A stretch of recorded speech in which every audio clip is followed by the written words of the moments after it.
joined some board many years ago. Some big multinational companies are joined there. And when they make decisions, they worry about making decisions for the future. Everybody only care for next quarter. And they buy company, merge company just for next quarter. So I hate that. So I say, the day when we IPO'd, we have to be making sure that this company in next 84 years should always be a vision-driven company. And the second is, as a chairman, I should making sure the company should have a healthy culture and great people. So this is the second job as a chairman I should have. And the third, before I retire as a chairman, I retired as CEO 5 years ago. Before I retired as chairman of the CEO, I tried my best to build a healthy ecosystem for this company to survive. So these are the 3 jobs that I took as the chairman, and I learned how to do that job better. And when I talked to the investors, I said that Joe was scared, and all the team, of financial team say scared, because I said, I'm not scared. I remember that 18 years ago, Joe and I went to Silicon Valley. We talked to over 30 venture capitalists. We said we want to be one of the top internet companies in the world. And the VCs, all the venture capitalists were scared. They all said, no, forget about it. So we did not raise any money. The first trip Joe and I went. And since then, I did not write any business plan. And then, well, it was brief. At that time, Alibaba.com ranking like a couple of 100 million names behind. So we want to be top 10 sites. Everybody thought we were crazy. The second time I remember, 15 years, it's like year 2003, when we just break even. We started to compete with eBay. Joe and I went to Los Angeles. And I talked to many big PEs. And when I talk about we will move to C2C, we will go to the consumer market, we'll compete with eBay. The investors at that time were also scared. No, you have no chance to win eBay because C2C market in China has no chance. eBay already taken 90% of the market share. And 3 years ago, when we listed in New York, and I said we will raise a little bit of money, $20 billion, people thought it was a joke. But now, I think we need more money. More money for the future. And I think compared to the future, Alibaba is still a baby. If you say in the past 18 years, we were amazing, I think we were amazing. We were so lucky. We're one of the luckiest company in the world. We are in a wonderful industry, internet, and we are in a wonderful country like China. We got so many supports from our colleagues and great team and all the things. So we're lucky. But this company the vision is to last 102 years. So we have another 84 years to go. And people say, wow, 102 years, it's a great number. But we take it really seriously. As me, founder and chairman, I really take this thing very seriously. So every plan, every year on the strategy meeting, we'll review what we're going to do next 10 years. What the 10 years. Every project, every big investment we do, we think about 10 years later. We think about 5 years later. So we have a 3-year plan, 5-year plan, and 10 years plan. Almost every year we review. So without that, if you talk about 102 years, but never care about 5-year plan or 10-year plan, you really do not believe what you're talking about. And I want to tell all the investors, we are very serious about a 102-year vision that we have another 84 years to go. So compared to the future, our market cap, of course, I think I'm happy about that, but don't compare to the others. If you compare to Amazon, I'm not happy about that. But if you compare to the future, we are still a small company, a very young company. At 18 years old, we are growing to that size, but we're still a baby thinking inside. So what we want to do in the future, We want to be the 21st century, a globalized company. And I would say the first technology revolution had a business model called a factory. The second technology revolution there's a business model called company. So what will be the data time, the internet time in the 21st century? What would be the best business model for this century? We think about is something called like a platform business. So we are lucky 15 years ago, we start to move our company from a normal, like a website, to a platform-like. And I think the other thing is that whether you're a big company or great company, not depends on what kind of opportunity you catch. Most of the companies in China, they're always waiting for opportunity. If there's a good opportunity to catch it, they become a good company. When they miss some opportunities, they're gone. In China, a couple of years ago, there was a very popular saying that 如果你碰上了风口，是的猪也会飞起来, right? If you're a pig, right? Even if you're lucky, happen to be on on the wing, some drill you will fly. A pig will fly, but if the wind goes, the pig will die. So I think that it's not about what kind of opportunities you grasp. It's about what kind of value you create for the future, what kind of problems you solve for the world. The big problem you solve for the world, the big company will be. The great problem you solve for the world, the great company you will be. So Alibaba think about one thing, that what kind of problems we can solve for the world in next 10, 20 years. If we can figure out the problem in 10, 20 years, what are the problems? Then we start to prepare now. Then we'll be big. So we think we are a company in Hangzhou. We're not a company in New York. We're not a company in Silicon Valley. We're not a company in Beijing, Shanghai. We're a company in Hangzhou. As a Hangzhou company, the way we compete with the others is that how we judge for the future. That's the competition we have. So we believe the future like this, and we spend all the resources going that. And we believe this will be the world problem. If we can solve that problem, we'll be great. That's the way we think about how we lead our future. So today, e-commerce, cloud computing, and whatever business we have, all decided but 10 years ago, 15 years ago. So people say, you're great today. No, I think we're not great today. We were great 10 years ago. 10 years ago, we believed this thing will happen. 15 years ago, we believed this thing will happen. 8 years ago, we believed cloud computing, big data will come. So we start to make decisions 8, 15, and 10 years ago.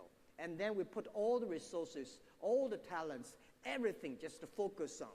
So I said to many the entrepreneurs, if there are 9 rabbits on the ground, if you want to catch one rabbit, you should not change the rabbit. You should change yourself. Just stick to one rabbit. That's the way to do it. So we had our vision 10, 15 years ago. We know this is where we want to go, and we do anything, change ourselves to be sure that we catch that rabbit. So we think globalization, anti-globalization, anti-trade, and trade protection is a problem. It's going to be a big problem in the future. So how we can help globalize? We think globalization is a great thing. And but it's only like 20, 30 years. In the past 20, 30 years, globalization helped a lot of developed countries, helped a lot of big companies. So in the past 30 years, globalization, global trade was controlled by 60,000 big companies, and which make rich company richer, big company bigger, and small companies, small countries, SMEs, all in trouble. And the young people didn't have a chance. So we think about, if we can make globalization, international trade, cross-border trade more inclusive, making sure every small business has the chance, making sure every young people has the chance, that we can solve a lot of problems. People worry about the jobs because the new technology will take away a lot of jobs. But we think if we can make globalization more inclusive, then we can create more jobs. If a small business, you can only sell your products to your neighbors in your county. What if you can sell products across the ocean, across the country to the others? That might be a great solution for the job creation and a great solution for today's problems. So that is why we've been focused, we believe that we can do something for globalized trade, for globalization. We were helping not 60,000 big companies. We can help 6 million or 60 million small business that they can sell and buy cross-border. This is what we want to do. And the second thing is that the world economy has never been sustainable. How can we make our technology to enable the global trade, global business to be more sustainable? And meanwhile, how we can make business people and people of the next generation happy and healthier. So these are the three values, three problems that we want to solve. The world is not globalization, people don't like it, but we think we should make it inclusive. We should make global business more sustainable. We should make the people in the future are more happy and healthier. So these are three problems, and these are three values we want to create. So in this way, that we definitely want to be a company that can help globalization. So e-commerce will be the best solution. And if you want to do e-commerce, you definitely have a good technology, good people with good vision. 5 years ago, when when the Taobao Tmall GMV just crossed 170 billion US dollars GMV, which is 1 trillion RMB, I had a crazy idea. I say, what if we can make 1 trillion US dollars by the 20-year anniversary of Alibaba? That is year 2019, because we were born in 1999. So we said year 2019, today we call year 2020 physical year, right? We should meet the 1 trillion US dollars. Everybody will say, yes, why not? But I hate the exchange rate. We never put that in the account. So at that time, it's like, $1 is like 6 RMB, but now like $1 close to 7. So we need to have 1 trillion RMB gap, which is not easy. But I'm happy about Daniel said, target is a target, KPI is a KPI. Let's do it. If we do in a normal way, we will never meet it. So the next 3 years, our small target is go cross 1 trillion US dollars. 1 trillion US dollars, nobody, no company in the whole world in the last 100 years, people can imagine any company can do it. We have to do in a very innovative way. We have to make it happen. But if we cannot make it happen, we'll be in trouble. The trouble is that we got a big goal, that is in year 2036, we will be a company that can serve 2 billion populations, 2 billion consumers. We want to be a company that can create 100 million jobs for the world. We want to be a company that can support 10 million profitable business on the Alibaba platform. So what is that? If a company can serve 2 billion consumers, that is 1/3 of the total population of the world. If the company can create 100 million jobs, this is probably bigger than any government, most of government can do. And if your company can support 10 million profitable business on its platform, this is called economy. Today, Alibaba's GMV, it's just it's a commerce rise. Alibaba GMV is ranking 22nd economy of the world. We are just behind Argentina, right? But I think when we cross 1 trillion US dollars, we are sort of ranking 17 or 16. But in year 2036, If we can make a 2 billion and 100 million and 10 million, we will be ranking number 5 economy of the world. What does number 5 mean? Number 1, I don't know, China or USA. If just say USA, China, Europe, maybe Japan, and us. Well, people say this is too big. It costs nothing to imagine, right? If you even do not dare to vision it, if you do not think about it. So 18 years ago, when 18 people in my apartment, we all together less than 50,000 US dollars, we start to think that one day we will be the top 10 website of the world. We were brave at that time.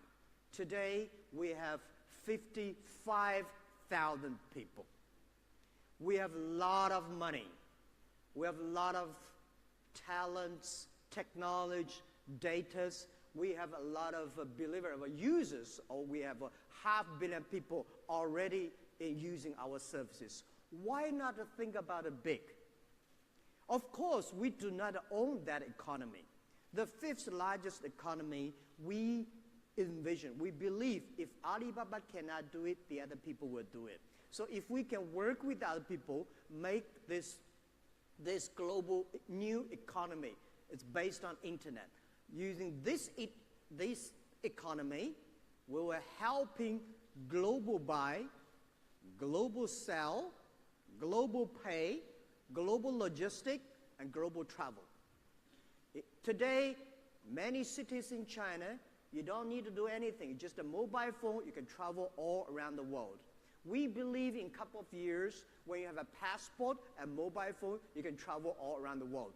And 5 years later, you don't need a passport maybe. Just a mobile phone or just your face recognition travel around the world based on your data. So this thing could happen. We have to open our mind and think about it. So this is what we want to do, that we will globalize the business. We will make globalization more inclusive. We will make everybody, if you have a mobile phone, at that time, whether it's a mobile phone or not, if you have a gadget like a mobile phone, you can global buy anything you want. Because we hope, as a 10-year CEO must have told you, that in next 80 years, because this goal was put two years ago, anywhere in China, you want buy things online, within 24 hours, you will receive it. Anywhere in the world, if you order online, you will receive a product within 72 hours. I met a girl in Russia a few weeks ago, and she said, wow, AliExpress was great. I said, why is it great? She said, the speed was fantastic. I said, what do you mean by fantastic? She said, only 9 days I received my products.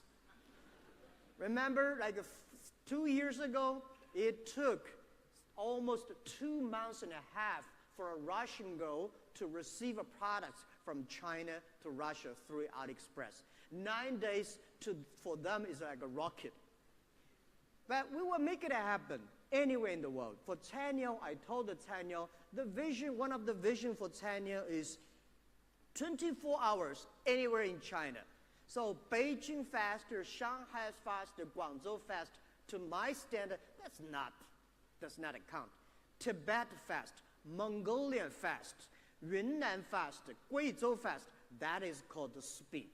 So we have to make a network first. When network is invested, is worked, the network effect comes, the speed is going to be speed up. So I would say, globally, we will build up a logistic network that within 72 hours, anywhere you order. So there's no big difference between you order things here from Mongolia, you order things from here to Argentina. 72 hours, so we have using technology, have to be creative, have to be connecting all the logistic and warehouses, all the companies, bring business to them, let them join the network. So this is something that we want to do. And we want any small business, they can go across the board. Today, most of the free trade zones of any countries, the free trade zone are designed for big companies. We are encouraging every government to build their free trade zone for small business. The big companies can go across the custom offices within 24 hours. For small business, maybe 7 weeks. So how we can encourage government, how we can encourage the policymakers, make globalization more inclusive, supporting millions and millions of small business can buy and sell across the board. This is called EWTP, not EWTO.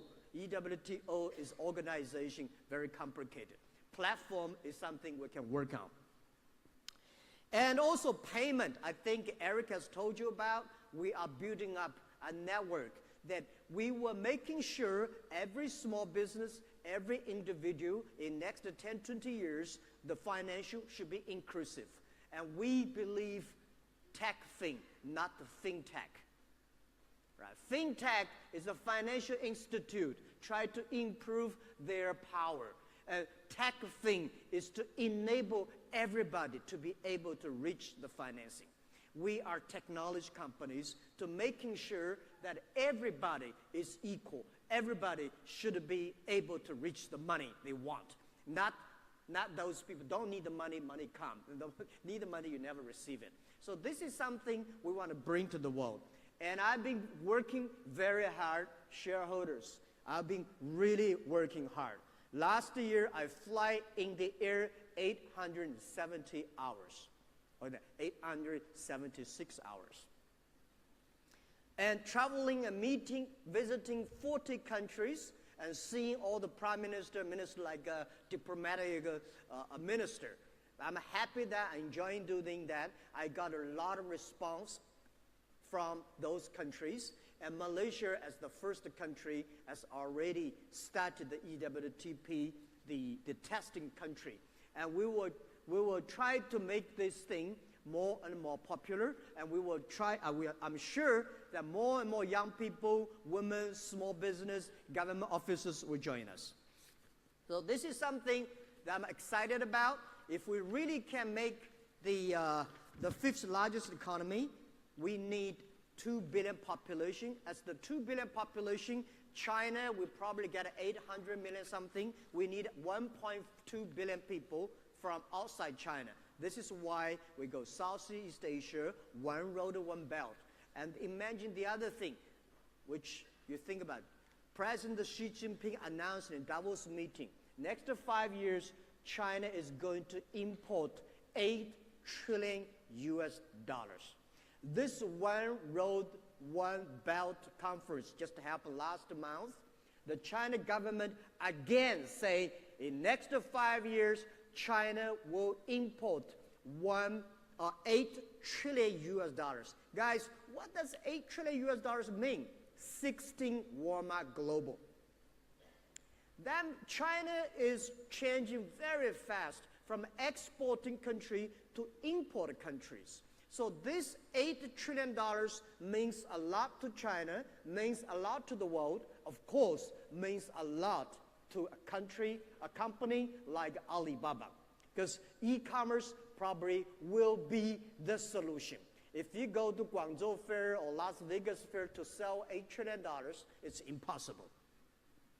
So let's think about the other. So globalization, absolutely, we are excited. Absolutely, it's a huge opportunity. And to reach, go across $1 trillion US.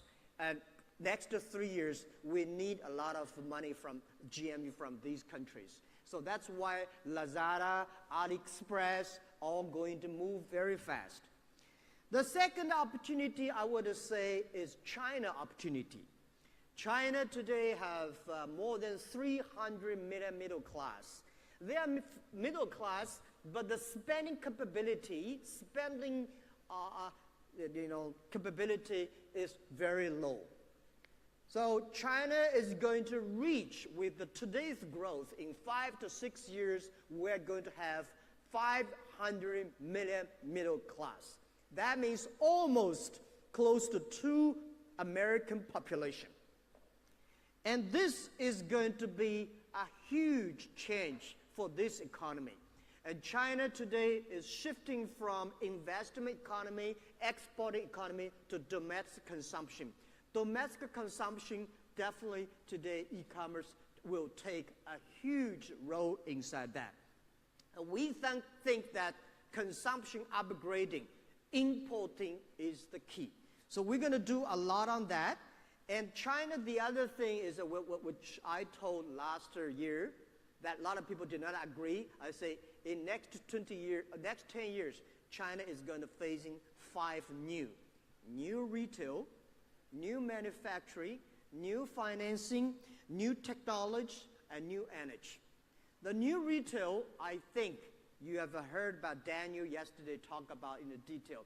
The essence of new retail is like shifting from selling products to people to serving the people, from selling to services. So new retail is going to be big. And the other is new manufacturing. I heard people ask about the questions about new manufacturing. The way 8 years ago, cloud computing and big data, 8 years ago, we make decision. That because we know that in the future, retail based on data, manufacturing is based on data. So in the past 3 years, our company discussed much more than most of people in the world about IoT. We believe IoT. We think IoT is the future, is the solution of solving the manufacturer upgrading problem of China.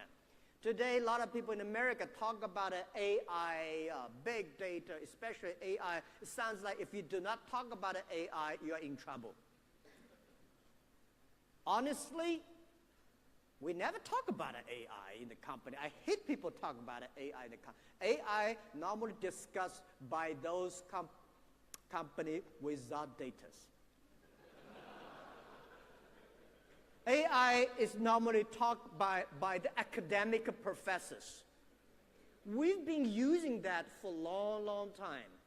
I remember when our first CEO of Alipay, the Alipay transaction is big, a lot of thieves coming.